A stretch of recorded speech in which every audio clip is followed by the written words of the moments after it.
Hello everyone and welcome back to my channel. मैं हूं Isha Rajput and आप सभी का स्वागत है मेरे इस ब्यूटीफुल यूट्यूब चैनल पे जहां पे हम बात करते हैं regarding law of assumption, manifestation and self development, ताकि आप क्रिएट कर सके अपनी desired life by thinking consciously. इस वीडियो में हम बात करने वाले हैं अबाउट द ऑपोजिट सर्कमस्टांसेस। हम अक्सर जब कुछ मैनिफेस्ट करने की कोशिश करते हैं या कोई भी टेक्निक अपनाते हैं, हमारे सामने ऑपोजिट सर्कमस्टांसेस रिफ्लेक्ट होते हैं। हमारी 3D, हमारी जो रियलिटी हमारे सामने है, उसमें कुछ भी ऐसा नहीं होता जिससे हम जान जाएं कि अच्छा ये हमने मैनिफेस्ट करने की कोशिश की थी और ये सामने से आ रहा है। और हमें अक्सर ऐसा लगता है कि कोई मूवमेंट नहीं हो रहा हमारे आसपास, लाइफ में हमारे कोई मूवमेंट नहीं शो हो रहा है ना। हमें ऐसा लगता है हम स्टक हो गए हैं, हमें ऐसा लगता है कि यार अब इम्पॉसिबल है, अब हम मैनिफेस्ट नहीं कर पाएंगे। ऑपोजिट सर्कमस्टांसेस, मैंने अभी तक एटलीस्ट 200 प्लस लोगों को कोच किया होगा एंड एक कॉमन ऑब्जर्वेशन जो मैंने सब में देखी वो ये थी, जो लोग बार बार अपने अंदर वो शिफ्ट ला पा रहे थे कि हाँ वो चीज़ हो चुकी है, उनको सामने से जब मतलब वो अपनी प्रेजेंट स्टेट में जहाँ पे होते थे उनको सामने से एक ऑपोजिट सर्कमस्टांसेस दिखते थे। एंड वो मुझसे पूछते थे कि ईशा, अगर मैं शिफ्ट कर चुका हूँ तो ये सामने से ऐसा क्यों आ रहा है और इसके साथ मुझे क्या करना चाहिए, वॉट शुड आई डू। अब मेरी बात ध्यान से सुनना। एक इंसान न्यू स्टेट में शिफ्ट करने से पहले अपने अनकॉन्शियस बिलीव्स के साथ रहता है, मतलब जो उसने जाने अनजाने में स्टेट अपनाई होती है। मतलब अगर आप अपने हालातों को देखो, अपने रिलेशनशिप्स को देखो, अपनी फाइनेंशियल कंडीशन को देखो, तो आपको समझ आना चाहिए कि यार ये सब के साथ मैं आइडेंटिफाई करता हूँ, इसलिए सामने से ये रिफ्लेक्ट हो रहा है। और एक इंसान न्यू स्टेट में शिफ्ट करने से पहले इन सब के साथ आइडेंटिफाइड था। सो जो मेरे सामने हो रहा है लाइफ में, let it just be, let it be, let it play. Internally आप अपनी डिजायर्ड एंड में हो, बाहर जो भी हो रहा है उसके साथ कभी हम आइडेंटिफाई करते थे। अगर हम अपनी डिजायर्ड एंड को परसिस्ट करते हैं तो ये जो सामने आ रहा है, ये जो ट्रिगर्स आ रहे हैं, ये भी चले जाएंगे। बट सपोज आपको ट्रिगर आया, बहुत तगड़ा ट्रिगर आया, आप फ्रस्ट्रेटेड फील कर रहे हो, आपका रोने का मन कर रहा है, आपको बहुत सैडनेस फील हो रही है, आपका मन कर रहा है कि यार ये फीलिंग जो मुझे यहाँ पे या यहाँ पे या यहाँ पे जो फील होता है, ऐसे टाइटनेस सी फील होती है, ये फीलिंग जाती क्यों नहीं है। इसके साथ लड़ना मत। Do not try to fight it. You can not suppress it, you can not resist it, you can not fight it. इस फीलिंग को जब तक ये आपके अंदर है, इसे फील कर लो। जब तक जितना टाइम ये आपके अंदर रहना चाहती है, इसको रहने दो। अब आप बोलोगे ईशा ऐसे तो ये मेरे पास, मतलब मेरे अंदर मेरे को तो लगता है पूरी ज़िंदगी रहेगी। नहीं, जैसे हम हैप्पीनेस फील करते हैं, हम हंसते हैं, हम ज़ोर ज़ोर से हंसते हैं 5-10 मिनट के लिए, क्या वो हैप्पीनेस पूरी लाइफ हमारे पास रहती है? हम 10 मिनट के लिए ज़ोर ज़ोर से हंसते हैं, फिर बैक टू नॉर्मल हो जाते हैं। और जब हम खुश होते हैं, हम कभी ऐसा नहीं सोचते कि हम पूरी लाइफ खुश रहेंगे, उसके बेसिस पे हम कभी डिसीजंस नहीं लेते। लेकिन जब सैडनेस आती है, हम सैडनेस को फील नहीं करते, बल्कि उसके फियर को लेके बैठ जाते हैं कि हमें ये सब फील नहीं करना चाहिए। आप रेजिस्टेंस बनाते हो। जैसे ही आप उस इमोशन को फील करते हो, नॉर्मली अगर आपने इसको सप्रेस ना किया हो, कभी फाइट ना किया हो, या इससे अपना माइंड डिस्ट्रैक्ट ना किया हो, जैसे हम करते हैं ना, यार सोच चल रही है, चल फ़ोन चलाते हैं, यार चल नेटफ्लिक्स देखते हैं, डिस्ट्रैक्ट करते हैं। पेरेंट्स भी बोलते हैं टेंशन में हो अपना माइंड डिस्ट्रैक्ट करो, उस तरफ सोचो ही मत। हम चाहे 2 घंटे टीवी देख लें, चाहे हम किसी से बात कर लें आधा घंटा, but at the end of the day जब हम वो चीज़ करके हटेंगे, वापस से हमें वो चीज़ स्ट्रांगली हिट करेगी। आप उस फीलिंग के साथ अगर बैठते हो और आपको ऐसा सिखाया गया है, वो फीलिंग 5 से 10 मिनट ज़्यादा नहीं ले सकती से ज़्यादा। अगर आप पूरा फोकस ऐसे बैठ के उस फीलिंग को फील करो, जहाँ पे भी आपको वो फीलिंग आती है, जैसे मुझे इस एरिया में आती थी, चेस्ट पे हैवीनेस लगती थी, एंड मैं बहुत लोगों को बोलती थी, जो भी मेरे खास लोग थे, I used to tell them कि मुझे बहुत कुछ होता है यहाँ पे, ऐसा लगता है यहाँ पूरा चेस्ट खाली है एंड हवा आर पार हो रही है, इतना खालीपन महसूस होता था मुझे। लेकिन जब आप इस फीलिंग के साथ बैठना सीख जाते हो, when you develop that habit of sitting with it, it makes you cry. Sometimes ये फीलिंग मेरे अंदर हफ्ता हफ्ता भी रही है, बट उसी फीलिंग की वजह से आज I am comfortable with it. अब अगर ये फीलिंग आती है ना, तो आई डोंट पैनिक, या मैं ये नहीं सोचती कि मेरे साथ क्या हो रहा है, क्योंकि ये फीलिंग सबको कभी ना कभी आती है। सब सफरिंग क्रिएट करते ही हैं, क्योंकि हमारी सोसाइटी ने हमें ऐसे ब्रेन वॉश किया होता है। जब आप इसे, जैसे ये हैप्पीनेस आती है और चली जाती है, जब वैसे ही सैडनेस को आने दोगे और जाने दोगे, खुद ब खुद कुछ नहीं कर रहे हो, खुद आपके अंदर वो इमोशन आएगा और खुद ब खुद चला जाएगा, तो वो फीलिंग 5 से 10 मिनट से ज़्यादा आपका नहीं लेगी। और जब आप उस फ्रस्ट्रेशन से ऊपर उठ गए, मतलब वो चली गई फ्रस्ट्रेशन, वो एंगर, वो सैडनेस चला गया, और उसके बाद से आप फिर से फोकस करोगे अपनी डिजायर्ड एंड स्टेट पे, फिर से it's like you are dwelling in that desired end, फिर आपको कोई ट्रिगर हो ही नहीं सकता। और लाइफ का पहला रूल, अगर आपको जज करना हो कि आप शिफ्ट कर रहे हो कि नहीं कर रहे हो, अगर आपको ट्रिगर्स आ रहे हैं, इसका मतलब आप शिफ्ट कर रहे हो। ट्रिगर्स आ रहे हैं अगर, और उनको सही तरीके से हैंडल कर रहे हो, मतलब कुछ भी नहीं कर रहे, बस उनको you are letting them overwhelm you, तो इसका मतलब आप शिफ्ट कर रहे हो। जिस इंसान को ट्रिगर नहीं आता, वो वहीं पे फंसा हुआ रहता है। बहुत क्लाइंट्स हैं मेरे पास, 6 महीने से मेरे साथ हैं, क्योंकि उनको ट्रिगर नहीं आता, दे आर टू स्कैर्ड, वो सोच भी नहीं सकते उस चीज़ के बारे में, वो डिस्ट्रैक्ट ही कर लेते हैं। आप अपनी प्रोग्रेस को, कि अच्छा मैं कितना शिफ्ट कर चुकी हूँ या मैं कहाँ पहुँच चुकी हूँ, आप उसे आपके सर्कमस्टांसेस के बेसिस पे नहीं जज कर सकते। मतलब अगर आप बोल रहे हो कि सपोज आपका एक गोल है ना, आप बोल रहे हो आई हैव अचीव माई गोल, अगर आपको सर्कमस्टांसेस में उसका कोई प्रोग्रेस नहीं दिख रहा है, तो इसका मतलब ये नहीं है कि आप शिफ्ट नहीं किए हो। आप बाहर के सर्कमस्टांसेस के बेसिस पे उसे जज नहीं कर सकते, आप सिर्फ एक बेसिस पे उसको जज कर सकते हो, आपकी इंटरनल स्टेट। मतलब सपोज आप एक रिलेशनशिप मैनिफेस्ट करना चाहते हो, एक हेल्दी रिलेशनशिप। आप जब पहले रिलेशनशिप्स के बारे में सोचते थे, तो आपको क्या ट्रिगर्स आते थे? सपोज जैसे अगर आप पहले सिंगल स्टेट के साथ आइडेंटिफाई करते थे, तो आप एक लविंग कपल को देख के ट्रिगर्ड फील करते थे। अब वही चीज़ जब आप देखते हो आफ्टर गेटिंग हैप्पीली कमिटेड, तो आप उसे कैसे देखोगे? आप ट्रिगर्ड फील करोगे या बोलोगे हाँ ठीक है, कपल ही तो है, मैं भी तो हूँ? जब हो जाती है ना चीज़ें, तब आप ऐसे ही सोचते हो।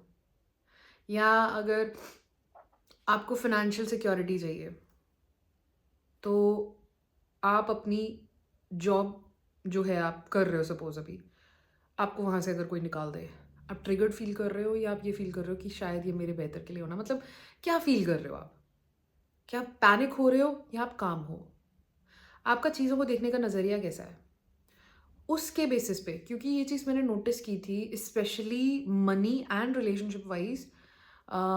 जैसे मनी का था, तो अर्लियर कुछ हैवी अमाउंट अगर आता था, तो आई यूज्ड टू थिंक अरे यार ये तो बहुत ज़्यादा हैवी अमाउंट है, ये कैसे होगा? But now my perspective has shifted, क्योंकि मेरे को पता है एक बार क्या हुआ, my parents were talking about something and I was like हाँ यार ये तो हो जाएगा,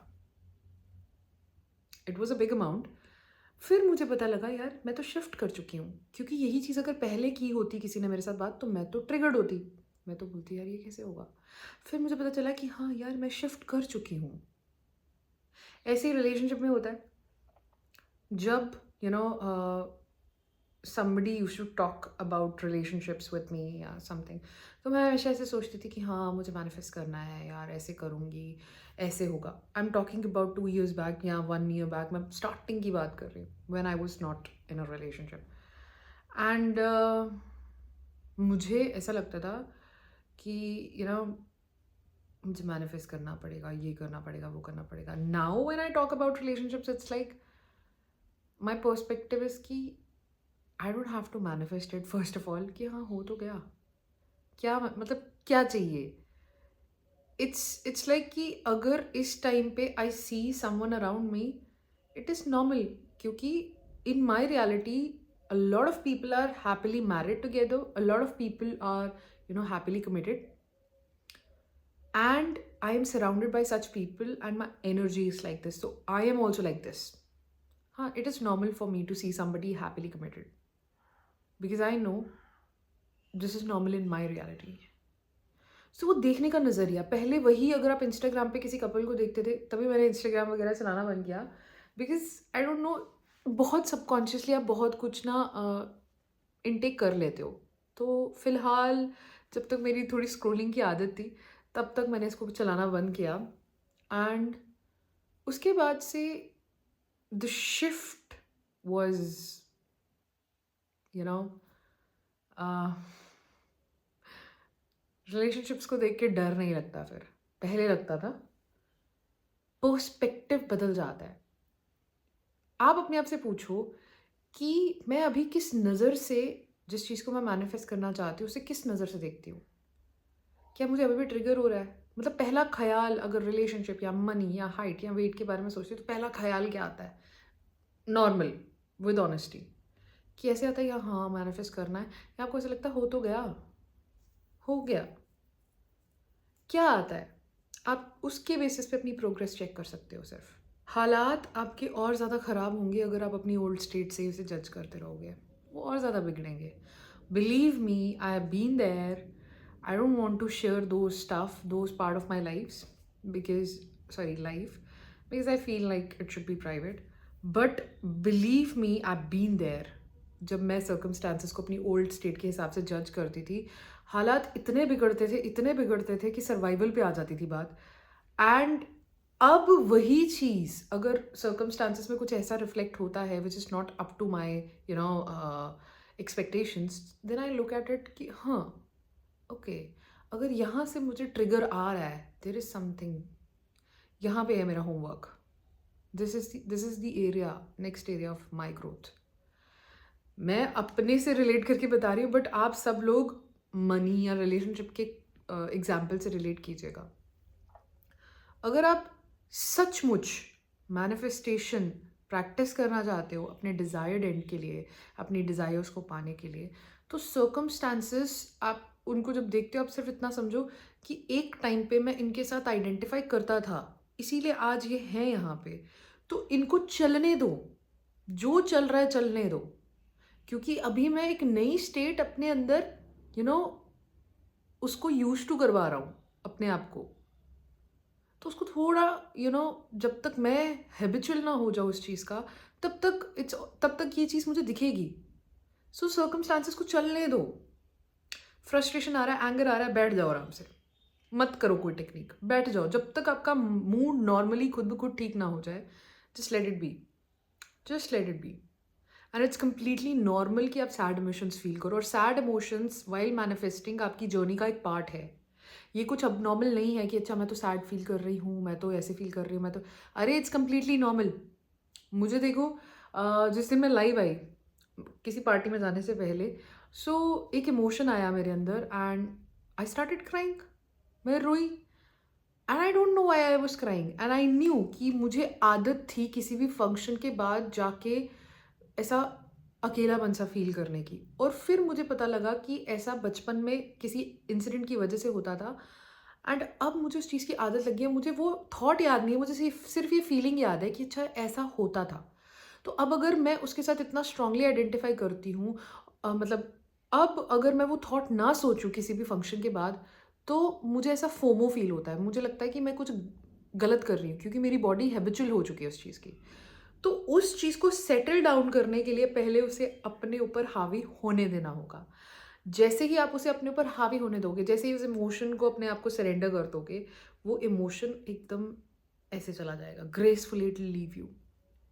सर्कमस्टांसेस फिर आपको कभी ट्रिगर नहीं कर सकते, बट उसके लिए करेज चाहिए कि आप अपने पार्ट पे उस इमोशन को पूरी तरह फील करो। अगर सर्कमस्टांसेस में कुछ ऑपोजिट दिख भी रहा है, सिर्फ इतना जानो, कभी मैं इसके साथ आइडेंटिफाई करती थी, अब एक नई स्टेट मेरे यहाँ पे मैं हैबिचुअल करवा रही हूँ, जो ऑलरेडी एग्जिस्ट करती है, मैं उसे यहाँ पे हैबिचुअल करवा रही हूँ, ठीक है, पूरी बॉडी में, तो it might take some time, but वो हमारा फोकस नहीं है.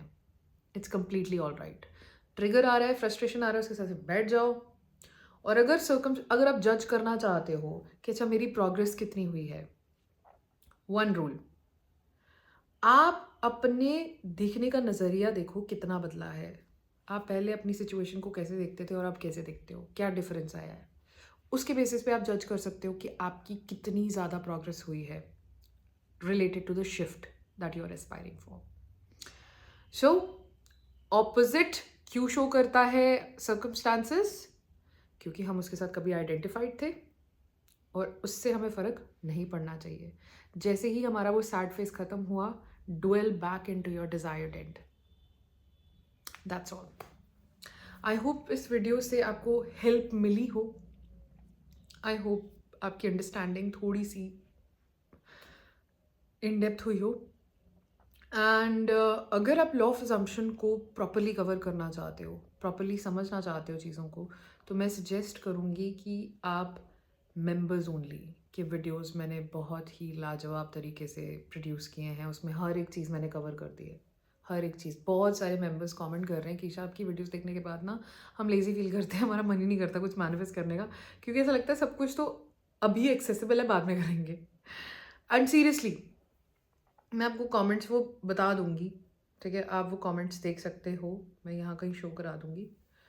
और या मेंबर्स ओनली में मैंने प्रॉपर चीज़ें भी बताई हैं कि जैसे अगर आपको मनी, ट्रैवल, रिलेशनशिप मैनिफेस्ट करना है, गिवन देयर विजुअलाइजेशंस, आप स्टार्टिंग से सबसे फर्स्ट पार्ट से स्टार्ट करते हुए ऊपर तक चाहिए.